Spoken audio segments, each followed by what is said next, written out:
Jawapan salah sahaja edisi raya. Sila kuatkan volume Anda. Okey, ni cikgu tahu. Kan cikgu, saya nak tanya. Raya nanti cikgu akan makan kuih apa? Makan kuih apa? Cikgu akan makan kuih.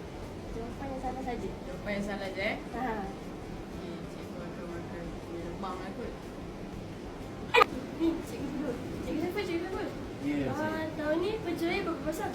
mungkin dalam 150 dalam tahun ni. Cikgu Fendi. Ya, saya. Tahun ni raya kat mana?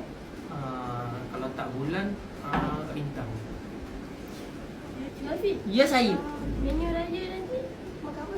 Menu raya, saya pagi-pagi saya akan order wagyu rendang. Cikgu Mu. Ya. Tahun ni raya baju warna apa?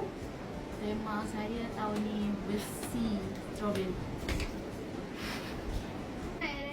Nanti duit raya kau tahun ni kau rasa nak dapat? Kau rasa dapat berapa? 100 juta. Oh, 1 juta. Sarah. Ya, Raya nanti awak makan apa? raya nanti nak makan tayar.